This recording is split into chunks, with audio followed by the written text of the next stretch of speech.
to Runway. This is our first design-led event at Plains. So Plains organized Runway. It's run by the design team. And yeah, we're very excited to have you all here. It's a very full house, which is great. Plains is this space. We're a digital product studio at about 25 to 30 people, I think, depends on contractors. We've got product designers, product managers, and developers. And we work on projects of all sorts with on apps, on websites, with your branding and strategy as well. And yeah, we work with startups as well as big organizations. So yes, that's it. Oh yeah, actually we have a lot of the Plains team around, so if you want to show of hands, Plains team, hello, say hi. There were a few more people, but I think they're outside. They will check you in as well. So say hello to us if you want to chat. And then, yes, so Runway was our first design event. We wanted to put this on to break down the barriers that you can find in the tech industry, in the design industry, create like a really welcoming design community as well. I found when I started working in product design, meetups and events were really important. They really helped me kind of level up. So I thought it'd be really nice to organize one and sort of create that community again that I found when I was starting. So that is all. Oh yeah, do you want to do a show of hands if you're looking for a product role or a product design role? Show of hands. Great. And if you're in your first product design role, maybe? Couple there we go. So you know who to network with now. Cool, a bit of housekeeping. Toilets are outside. If there's a fire, follow someone from Plains and hope for the best. I was going to do like a Plains joke with the exits. We do have an aisle down the middle, so that kind of works. And yes, that's my housekeeping done. So I hope that's all going to go, thank you. Yes, a bit about myself. So I'm a product designer at Plains. I've been here a couple years, being a product designer for 6-7 years. And as I said, meetups were really important to the start of my career. And yes, so I'm really excited to chat about portfolios, interviews, design tasks with a lovely panel, which brings me to doing some intros. So firstly we have Marissa. So Marissa is also a product designer. She's got over a decade of experience working on a range of projects with a focus on projects for good, I think is the word to use. I try. Yes. Started freelancing in January, and she's worked before with Us2, the design agency, and Bolt, the energy company, if you've heard of them as well. We also have Vanessa. So Vanessa is a design leader and speaker. She's built teams at companies including Vodafone, Kazoo, and Rightmove. She's currently global UX director at Durham and Dye, and runs a great blog as well with loads of great content. I had to dig through, and it's actually so useful. So that's a free plug for Vanessa. And then we have Ben, who is CEO and co-founder of Found by Few. So they're a very friendly recruitment company. They actually helped me find this job. So thank you. And they're trying to make changes in the tech industry for the better as well. So this is why it was really great to partner with them on this event. And then we have Liz, senior designer and golf enthusiast, currently at Clipped. She's had at least 8 roles in the product space and is also really passionate about helping people getting into the role. She posts a lot of great content on portfolios and acing interviews, so if you haven't already, check out her LinkedIn, it's great. So a bit on questions as well. We'll be doing the panel, but we'll be doing questions at the end. If you don't want to stand up and speak in front of everyone, you can scan the QR code and you should be able to send questions out, and then we can use that at the end. So we'll be going through them. So that is all. We can now start chatting about a designer's favorite and most dreaded task, probably design portfolios. Who's got a design portfolio in progress at the moment? Yeah, I've been there. Cool, so let's start with basics. What do we think makes a good portfolio? Marissa, you have a great one. Oh, thanks. Yeah, I've seen quite a few different portfolios in my time. I did quite a bit of hiring while I was at Us2 as well, and Bulb. And I feel like there are a lot of portfolios out there that just are going through the motions a little bit. They might have done a boot camp or just come out of design school, really keen to show everything that they've learned, which is great.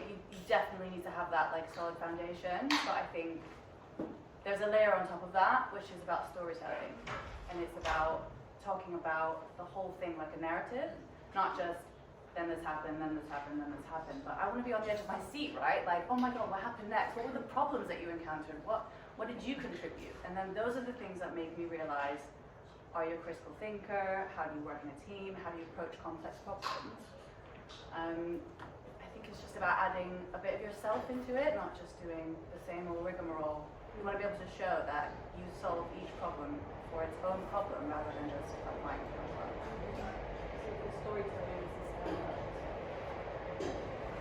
Ben, you've seen a lot of standout portfolios as well, I'm guessing, being on the hiring side.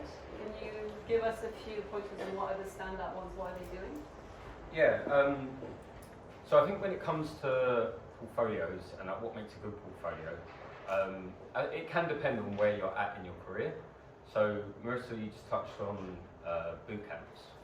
And if any of you here are coming out of a boot camp and you're looking at making your own portfolio, I think something to think about is that if you have a case study from that boot camp, a lot of your cohorts will have the same case study, and therefore there will be 30 people with the same portfolio, and potentially that manager that you're sending your portfolio to has reviewed at least one other person's portfolio from that cohort.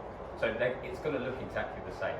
So first of all, you have to make sure that your portfolio doesn't look the same as everyone else. And I think that's what Marissa touched on, that is unique, and it gives, it gives a flavour of who you are. And if you don't have another case study other than the boot camp that you attended, then you really need to try and add in a personal case study so that it differentiates you from the other case studies.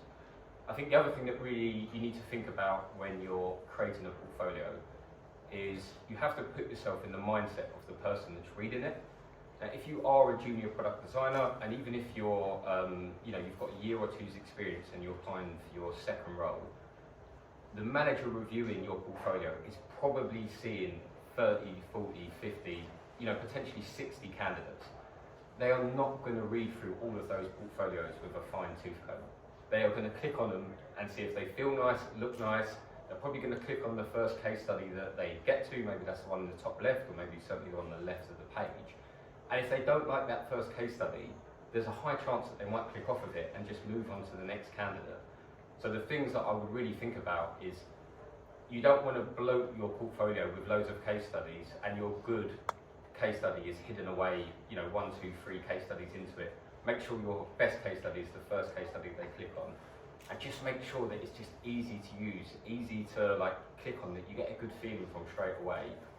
Do not make people work for your portfolio. So for example, one of the worst things that we see, or I'd say it's not worse, but it's unhelpful. If you're sending your portfolio as a 50-page PDF and someone's just got to scroll down and down and down and down, they're going to get bored and click off of it. Equally, if you're going to send your portfolio as a zip file with loads of different PDFs within it, again, people are just going to lose interest and click off of it. So there's many things that make a good portfolio, but use your UX skills to put yourself in the mind of the hiring manager and think, wow, this person's got a lot of portfolios to look at. How do I make mine stand out? And how do I make sure that they don't click on the first couple of pages and click off and don't think it's very good. So they're the things that I would think about.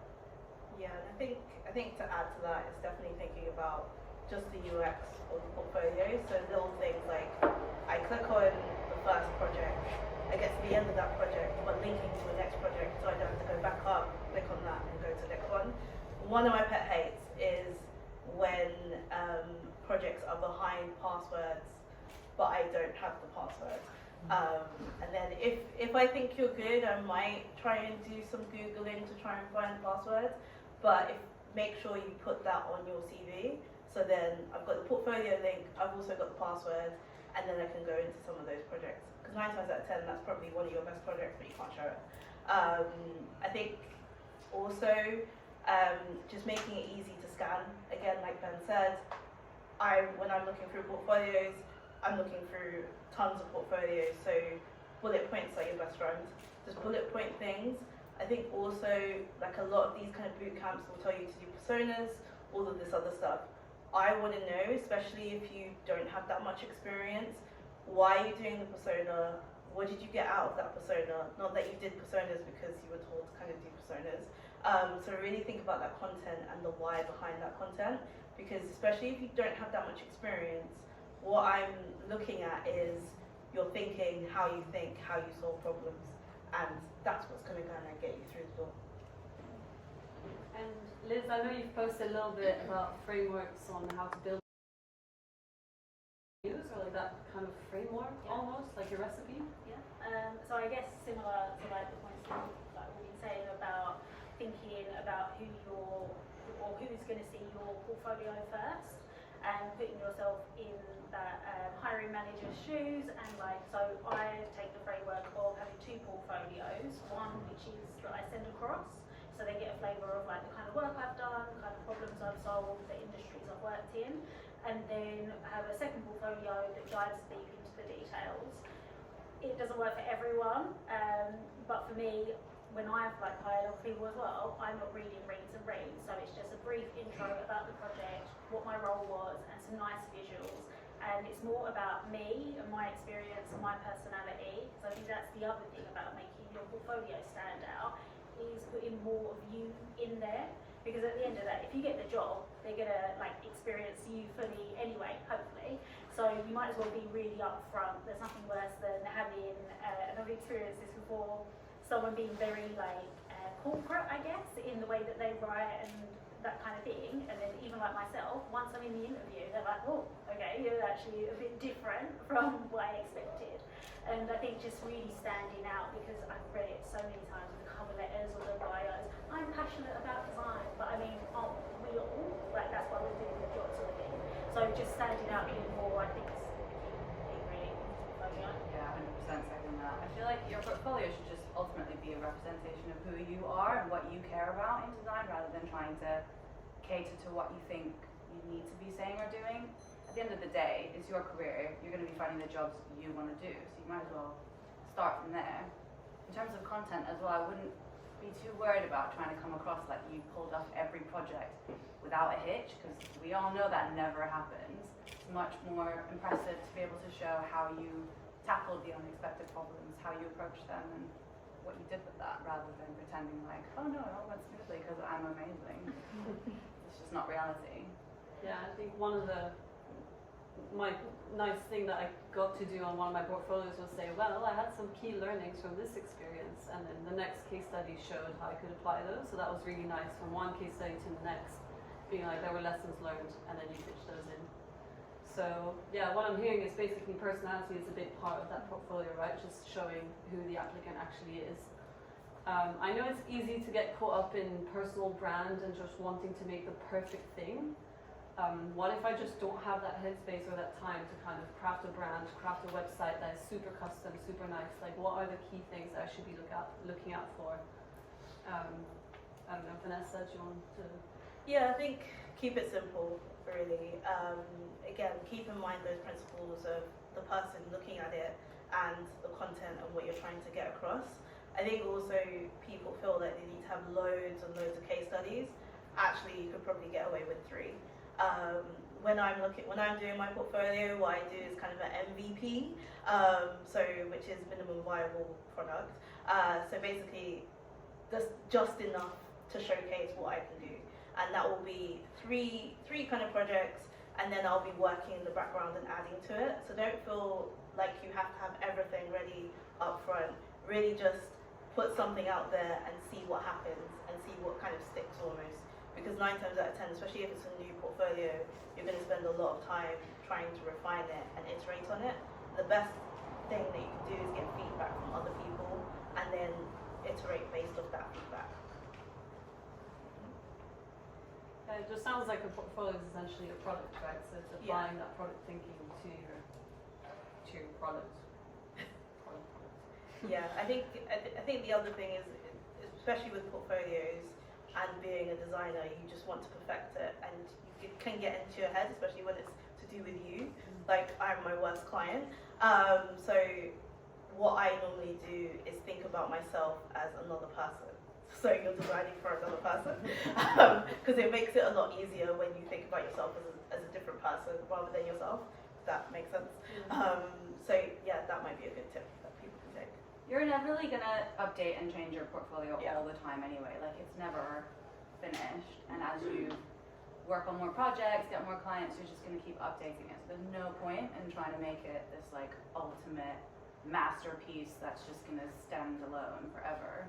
It could actually be useful to even like book a throwaway interview or test drive your portfolio on somebody that is not too much pressure. You don't care. Just use it as a learning experience, basically. Ben, I think when we were last chatting, you mentioned also done is better than perfect, which I thought was a really nice. Yeah, I think so. So the question was, if you don't have enough time, Yeah. like, what should you do? I mean, as a designer, your portfolio is your currency, so you have to make enough time to do one. So that, first of all, you just have to make time for it. But I think what Vanessa and Marissa have said is completely right. Like, something is better than nothing. It doesn't have to be perfect. You're better off making something, applying to some roles, speaking to some recruiters, getting some feedback and making it better than you are spending 2 months not doing it and trying to make it perfect. So like, I know it's really hard because it's like, we've already said, the portfolio is quite personal to all of you, but you're better off having something out there that you're getting feedback on than nothing at all. You have to shoot your shot. Like, if we were sending a candidate to a role and they had no portfolio at all, the manager's probably going to come back and say, look, it's just, I don't want to get on a call with somebody else and it not be very good, so I'm just not going to do the interview. Whereas even if your portfolio was like bare bones and they could just see like some of the either the apps, the websites, the web apps that you've been working on, they might go, oh wow, that actually looks really interesting, I'll speak with them. So just having something is better than nothing. And whether you're like a super senior product designer or whether you're a junior, everyone doesn't like their portfolio. So you just have to get used to that. That is like a feeling that you're going to have to get used to. No one loves their portfolio. They always tinker with it. They always change it. So yeah, just something is better than nothing. Yeah, that's good. I've definitely been guilty of that, just sending through a PDF and then on an interview being like, well, I don't have the case study to walk through as a beautiful presentation, but I do have a link to the website I worked on and we can look at it live. So it was sort of like a nice way to start the conversation with the PDF and then, have some other stuff to show. It doesn't need to be the final portfolio product on the interview. I think also this isn't the question, but just in case any of you are like wondering, sorry to like jump in, but we mentioned NDAs earlier. And some of you might have done some work that you've been told is like NDA, and you're like, how do I make a portfolio if my work is NDA? The truth is, like, you just have to like do it.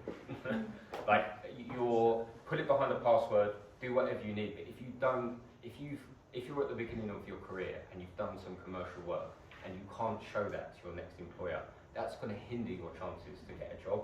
So literally, unless you are divulging like trade secrets to a like competitor, I highly advise you just to, like Vanessa said, just put a password on it and still show it. Like, even if you don't show all of it, show some of it.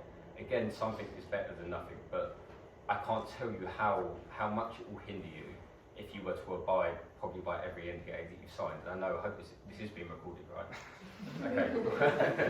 Thankfully, I don't have a portfolio with NDA work. But like, you again, something is better than nothing. Like, just show something, because like that will really, really, really hold you back.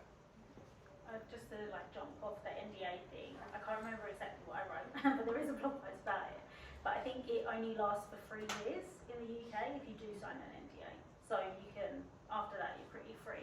Also, if it's in the public domain, so say you've worked for Barclays and then the app has been updated and that's out there, or whoever you've worked with, like, you can show that because it's out in public domain. Or if someone's linked it somehow, you can also then share it as well. So there is a lot of ways around it. And also changing like logo, just talking to it, so you can say, I've worked with a major bank in the UK that loves Bloom. Like, people won't get the idea, but you're not really, like you said, company secrets. That's the main thing. They just don't want their competitor then copying what they've just done.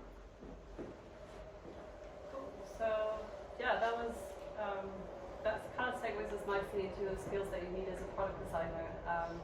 So I guess just starting again with those basics. Marissa, did you have any top 3 skills that you'd advise people to work on as product designers? You talked about storytelling a little bit. Yeah, for sure. I mean, all of you will have heard the like technical hard skills that product designers need. You know, wireframing, prototyping, maybe user research comes into it, visual design, etc. Absolutely important, obviously, makeup being a product designer. I think holistically, to me, product design is mostly just about solving problems structurally. Maybe that's the UX side. Aesthetically, that's the UI side. Marry them together, you kind of have product design. When you really understand the relationship between those two things as well, that's product design. But actually, I think some of the more important skills that people don't talk about as much are those softer skills, like storytelling, you know, approaching complex problems, teamwork, thinking about things strategically. Those things have actually seen me through much longer as well, because I think the role is always changing. And often those are the skills that you can transfer from other roles as well. If you're not coming into design from a traditional background, if you haven't been to design school, whatever, if you have those soft skills, those are the things that you can apply to this role that will actually help you to be successful. Yeah, I definitely agree. I think communication skills and collaboration skills are the one thing that you definitely need as a designer, because often when you are in a job, you're working with engineers, you're working with product people, you're working with all like the business type people, so you need to be able to collaborate and work with those types of people. So don't be afraid to really talk about some of those soft skills or skills that you've learned in other places and apply that there. A lot of the time when I'm hiring juniors, that's what I'm kind of looking at, those soft skills, rather than the harder skills, because you can kind of just learn those on the job. So I think those are definitely really, really key. I would also say to practice your storytelling and presentation skills. I cannot tell you how many people have kind of had potential when we first talked to them, but when it comes to their presentation, they kind of fall over themselves because they got really, really nervous. You're going to have to present your work, so just anyway, regardless of the situation. So really get used to being able to be confident presenting your work, and being able to talk about your work and the rationale of why you've done what you've done. That's really key for me when I'm hiring, I think. So much more than like getting tripped up on tools. I would say like when I was studying design, first of all, the term product designer didn't even really exist. Like the terms UX, UI, they weren't really a thing. And then when I started working, first of all, people were like designing stuff in Illustrator, then it was Sketch, now it's Figma. First it was websites, then it's apps, now we're doing stuff for like spatial and vision. It's always changing. There's no point becoming like really hung up on becoming a master of this one tool. It's going to be gone in the next 5 years. We're going to have to all learn something new anyway. So it's way more about your process and your approach than mastering one tool. And I guess where do you even start when you talk about all these soft skills? Like, is there one that you think you would focus on at the start of your career specifically? Yes, Ben? Yeah. Could I jump in on that Yeah, one? of course. Because if I think of the reasons that junior or candidates at the beginning of their career do or don't get roles, I think one, storytelling, like that's huge. Like how you communicate your work, even how you communicate yourself as an individual and how you've got to where you are today. Storytelling is key. That one is attention to detail. I think if you're at the beginning of your career, and you're going to go into a team and they're going to trust you to do work, they want to know that you can self-regulate, but just that you can self-check your own work and that you take that stuff seriously.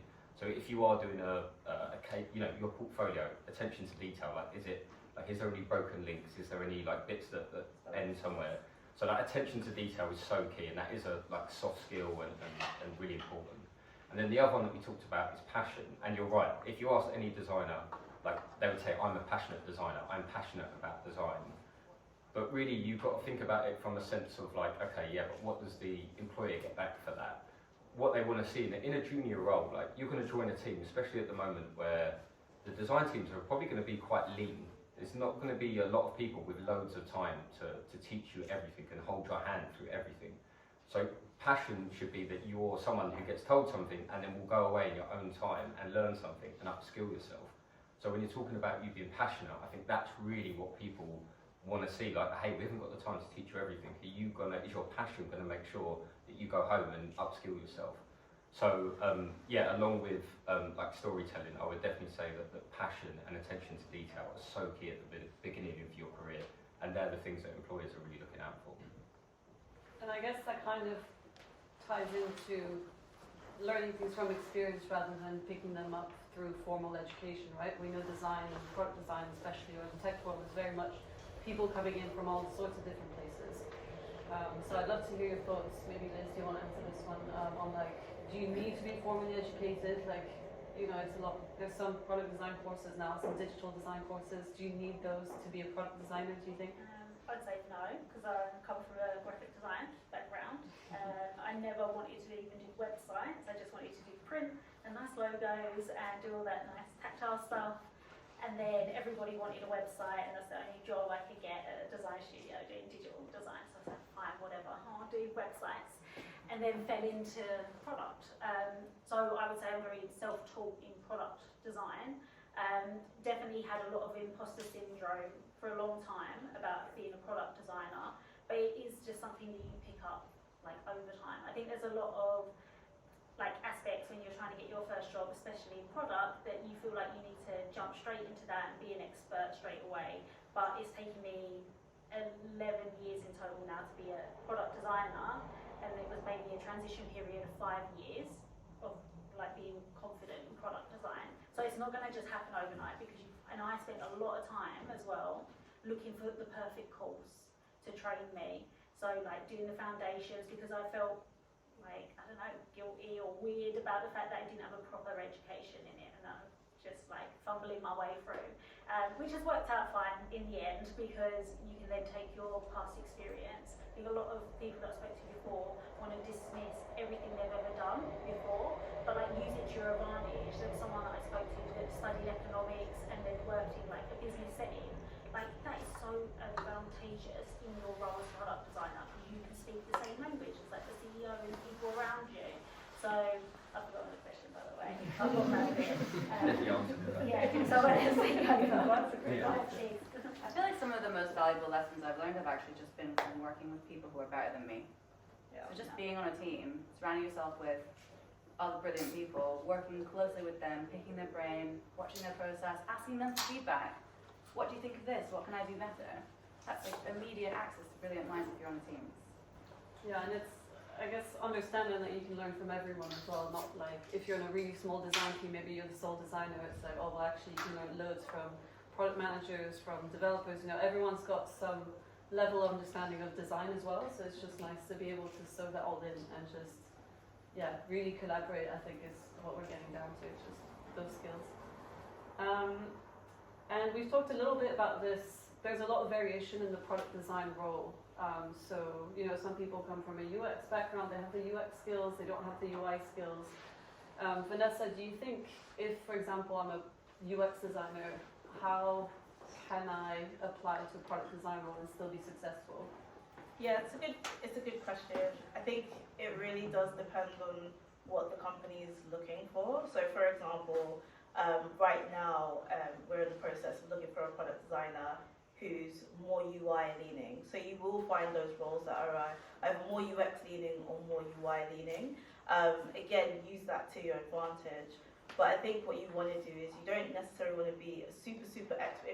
If you're really good at UX and you're not so good at UI, you don't want to be like a super expert. Your thing is UX. You actually just want to be good enough.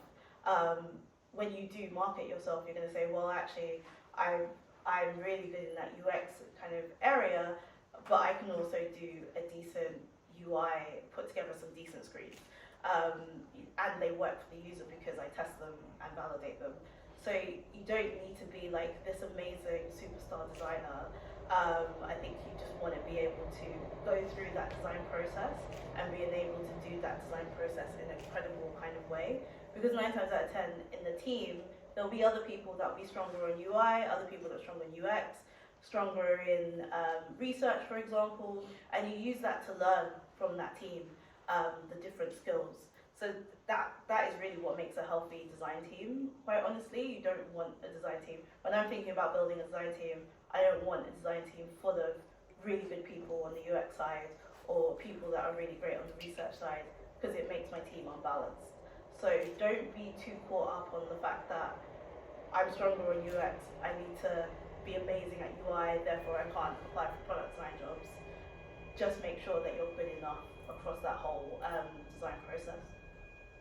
Yeah, so that's a nice way of thinking about it, because when you're looking for a job, I guess you're looking for a team that's compatible to you and you Yes. to be compatible for that team as well, right? It's not just, oh, you're not good enough as a designer, it's more, we need the right fit for us. Yeah, a lot of it is around, when it comes to rejection, you can really internalize that and think it's you. Hopefully you can hear me over the...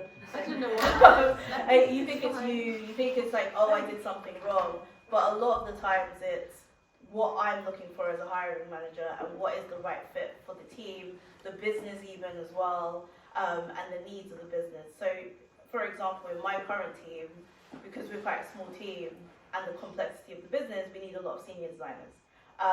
But in my previous company, we had like over 60 designers in its prime, and we had that room for more junior designers in the team because we had that space and we were able to kind of teach them and educate them.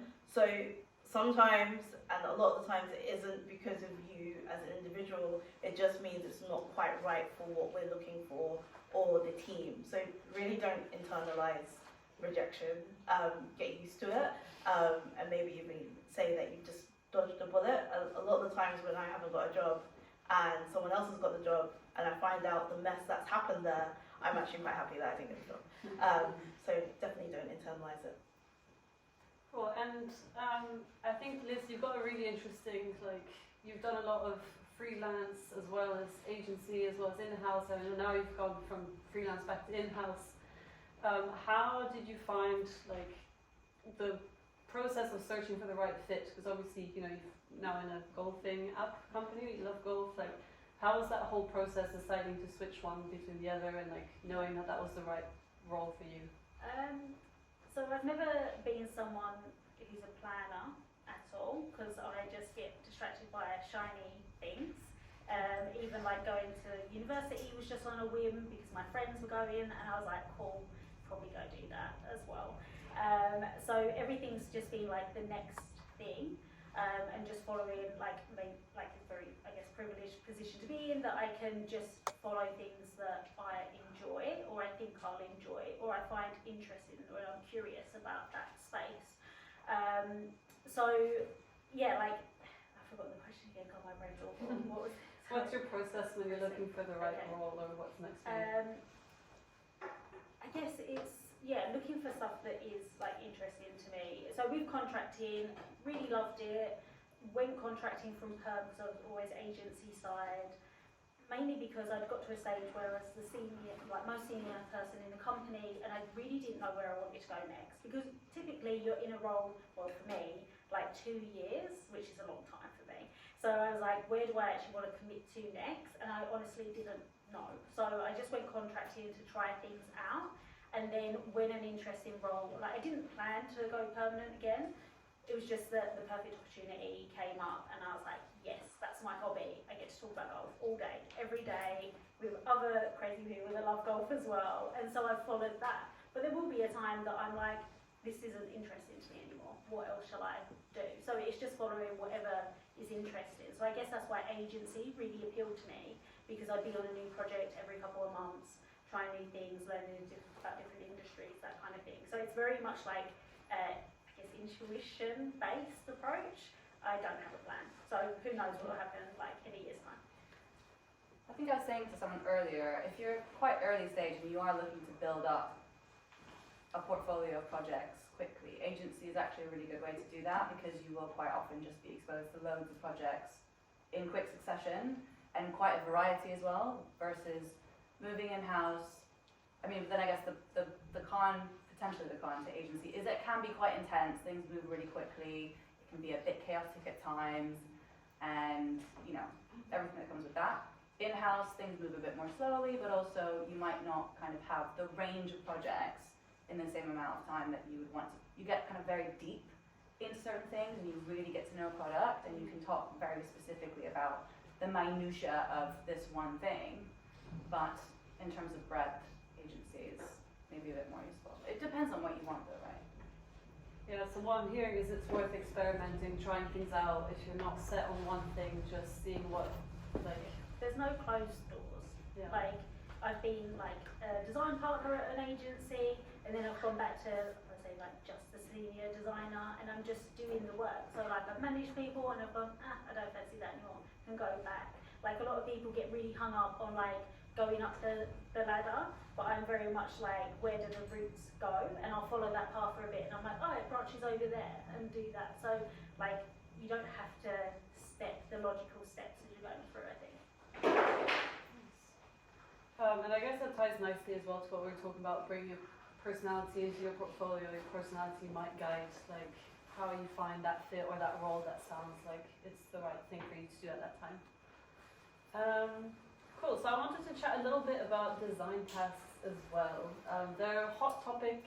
I don't think we should get into the debate of whether or not they should be done. The reality is that you might have to do one at some point in your career. So I was just wondering if we could chat a little bit about how to tackle them, like what are hiring managers looking for? Maybe Ben have some insights on that? Well, I've never completed a design task, and I've never reviewed a marked design task, so you have to take what I'd say probably slightly differently. But what we do get is feedback from people that have completed design tasks. So I think where do people go wrong with a design task is that I appreciate it's like to fill one in and have to do that at the weekend is annoying. There's better things that you could be doing. But I guess feedback that we get where people do fail is one that it just doesn't feel like they've put in the effort. They've almost done the bare minimum. And again, I know that's probably frustrating to hear, but you know, when you interview and you are in a competition, and whoever puts in the most effort probably is going to stand out. So I would always advise people, if you do it, you might as well do it well. Don't just do the bare minimum, because actually you're probably wasting your time even more. I also think attention to detail comes back a lot, and a lot of the time with attention to detail, so the person just hasn't answered the question that they've been asked. They've perhaps gone off on a bit of a tangent, which is great because you want to show a bit of you, but you still got to make sure that you've done what they're asking for. Yeah, I think for us they're the two main feedbacks that we get, is that people have just gone off on a tangent, haven't done what has been asked, and that hey, look, it just feels like, look, this is almost like the bare minimum that could get done. There's never really there's rarely a right or wrong answer to a design task, so you shouldn't sweat over that too much. You should just do it and do it well, and make sure that again when it's going back to them, it's presented well, because stuff really matters. Yeah, Vanessa, maybe you have a bit more. Yeah, I think the thing to remember is the reason why someone is giving you a design task is to, one, again, see how you think and how you solve problems. So you kind of want to think about that and how you can demonstrate your process depending on the task. And I think the other part is it's very easy to show your portfolio, and I think when you look at a portfolio, it's really hard to see what you've done as a designer, especially if you're working as a team. So this is your opportunity to show what you can do as a designer. I think there is a level of balance as well. So you don't want to spend loads and loads of time, but you want to spend a good amount of time. A lot of these design tasks, you're not getting paid for it, and you are in a competition. But if you don't get through to that next stage, you don't want to be like, well, I've spent the whole weekend on this and wasted my time on it, right? So you want to be able to work out what that balance is. And also there's been times where I've kind of decided not to go down an interview process just because I'm like, well, I don't actually want this job that much, and it's not really worth my time putting in that effort to do the design task. So sometimes you might need to just make that decision, right? How much do you actually want this job and this position and work for this company, and then putting the effort that's relative to that, I would say. I mean, we actually see companies do it for that reason.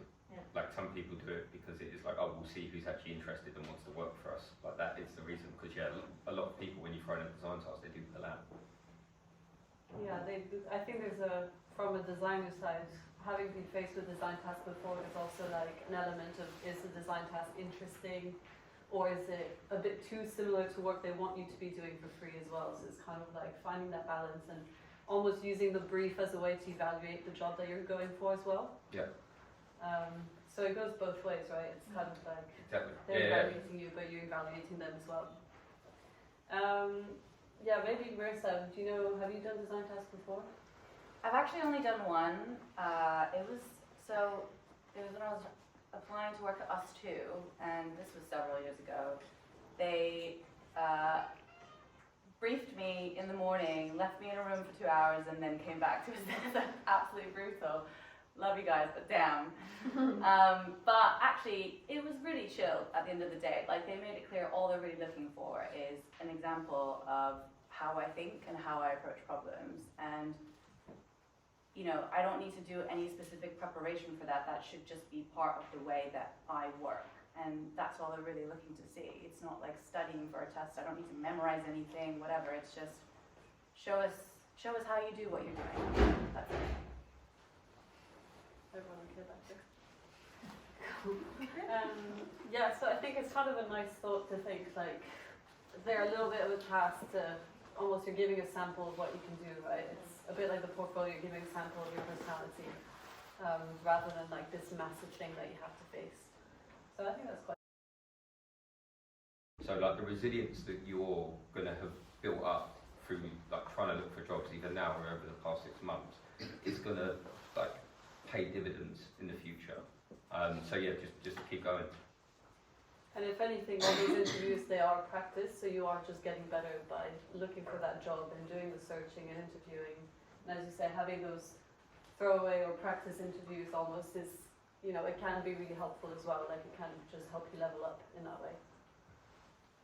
Vanessa? Yeah, I would say build your network. Build a network of people who are already in design, senior designers, even fellow junior designers. Fellow junior designers would be really great just to have a conversation and that support network. But also, they're really great to just get feedback on your CV, your portfolio, all of that kind of stuff. So definitely build your network with a mix of people to get advice and help you get through, I guess, the tough times when you're interviewing and you have to do tasks and all this other stuff. Yeah, you're all here, so that's, yeah. And Marissa? Yeah, +1 on everything that's been said. I feel like it can be so hard to remove you put yourself so much into what you do, right? It's your work. You put your blood, sweat, and tears into it. You've got your portfolio. It's all about you. You've got a personality, everything. It can be really hard not to take it really personally when things don't go right. But that's life. Like, the sooner you can just detach your ego from it. Like, you're gonna get rejected. You're gonna get ghosted by potential job interviews. You're gonna be told this isn't good enough. You're gonna have to stand in front of your team, put your work up on the wall, and they're all sitting there and critiquing it and saying this is wrong, this could be better. It's like that nightmare where you've got your pants down in front of the whole classroom. That's gonna happen to you every week. So the sooner you can get comfortable with it, the better, because actually you can be receptive to feedback and listen to what your seniors, your peers are telling you. The sooner you're gonna progress. It's not that deep. It's fine. Get used to it. It's not that much of a nightmare, come on. Yeah, it's alright. If you're on a nice team, it's alright, yeah. Not to freak everyone out. Everyone's going home like, no, not for me.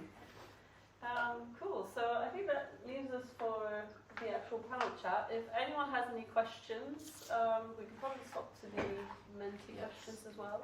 Does everyone drop their questions in with the QR code? The numbers I don't think are working if you put the numbers in, but the QR code should be good. But does anyone still need it before I switch? Oh, yes. No worries, I'll give you a... Can we shout out? Yeah. Yeah, of course.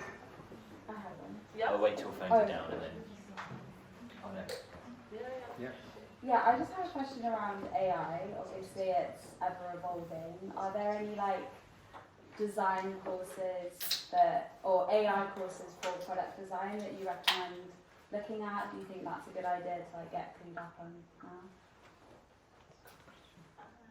There's not one for product designers, but there was one that I did, I can't remember it now, but if you ask me, I can find it. But I think it's really good to understand what AI is and what machine learning is. And there's a lot of people at the moment who want AI in their products, and like even recently the CEO's come to me being like, okay, investors want to know how we're going to use AI in the product, and then he's like, what are we going to do? And I'm like, what? That's not how it works. So like just understanding what AI is and what it can do, and then thinking about like the user needs and that kind of stuff, and how to apply AI in a useful way, I think it's going to be a really big thing, because investors are wanting to use it, they just don't know how to harness it yet. So just trying to think of like the problems and that kind of thing. But once you start digging into AI, you're like, oh, we've actually had this for ages, like Google search and all this other stuff and algorithms, whatever. But yeah, there's a couple of good newsletters as well. I mean, I can't remember off the top of my head, but I can send them to you and stuff as well. But yeah, it's pretty fresh. So as a product design course, I don't think they're really there yet. If someone's saying they are like fully fleshed, they're probably just trying to take money. But yeah, there's a lot of stuff to just read online about it. Cool. I also have a question. Sorry. Oh yeah, it just to jump in with that. I mean, we get roles where companies come to us and say, hey, look, we need product designers who have got AI experience. They're rarely asking for like tools or like something that you could learn on a course. They're actually more like, have you worked in a squad with data scientists? Have you worked on design challenges? Like, how do you get a human to trust in AI? So when people ask for AI experience, that's normally the kind of thing that they're asking for. They're not necessarily asking for like, hey, have you got, you know, an AI tool that helps you design? Like Marissa said earlier, like people don't really care about what tools experience you have. You can pick it up quite quickly. But if you've got a way of getting that experience, then that is super sought after. But yeah, I'd be surprised if a course could offer you that. Yeah, I just have a question about, because I'm a DevOps software engineer, and you mentioned a bit, you touched on this in the beginning about collaboration. So I was just wondering, from like a product designer's kind of perspective, how best would you want software or like a developer to approach you when it comes to like working and collaborating? As closely as possible, I would say. I mean, ideally you would sit in the same room next to each other and just like go through stuff together. Not all day, obviously, but you know, like especially if you're doing QA or someone's handing over design, if you can be in the same room or at least on a call, whatever, you know, talk it through. It's really about like the both of you trying to understand where each of you is coming from, and the closer relationship you have with your designers, the more they're then able to understand the way that you think can approach problems, and they can then design in a way that makes sense for the build. And vice versa, right? Like if you understand what the designer is aiming to do from the get-go, you can then try and think of ways to set it up in a way that makes the most sense. So like nothing specific other than just talk as much as possible. Have all the communication lines open, you know, DM each other on Slack, whatever. I think also to add, understanding like the research that's gone into whatever's been designed. So understanding what the user said and what they're trying to achieve really helps in that build stage, because there's a lot of stuff that's been designed but you can't achieve it for whatever reason. But if you know what the designer is trying to achieve and the feedback from the end user and the research that's been done, actually you can help get to a solution that works. So that's always really, really useful to have that context of the end user that's going to use whatever product that you're building. Yes, that's in front. Sorry. Thank you for sharing. I would like to ask something regarding feedback and about rejections, because you were saying about not taking it personally, and maybe also in the end, like if they say something to you, obviously you are not in love with the project, so you should just take the feedback and try to improve. But what happens when you don't have that feedback? Like how to get that feedback when, for example, someone ghosts you from you are in the process, you solve that UX design task, and then they ghost you, or then the answer is just as blank as saying the other person did it better. Like you did great, but the other person also just did better. Like how to maybe try to get more feedback in order for you to improve and maybe for the next time to get a job. So what would you advise someone that has that kind of situation. Of that, for example, like the feedback is that the recruiter gives you is like not helpful. Like how would you approach in order to get more like constructive feedback for you to do? Yeah, I mean, I would just reply back and ask, can you give me more tangible feedback or feedback that's, a little bit more detailed, especially if you've gone through multiple rounds or in your last round, they should be able to give you some detailed feedback. If you're at a screening kind of stage, I probably would expect not to, but if you've gone through multiple rounds and they've kind of rejected you towards the end, they should give you feedback. We try to give kind of feedback as to why. So definitely reply back and say, can you give me more detailed feedback? They might ghost you after that or not. But yeah, that's the one way I try and get more feedback. And if they are on a call, so a lot of time they'll call you, again ask, is it possible to get more detailed feedback? If you don't, a hack is, so for recruitment, you have to write the notes down of a candidate, so they have that. So you could also always do like a data kind of request and ask them to supply the data that they have on you. So you can do that if you want to, because they have to supply it. But yeah, I just go down that polite route of replying to the email or asking on the call, can you just give me a bit more tangible feedback as to why I didn't get through? Or get it from somewhere else if they're really Yeah. if they're really ghosting you. You know, there are so many design communities out there, or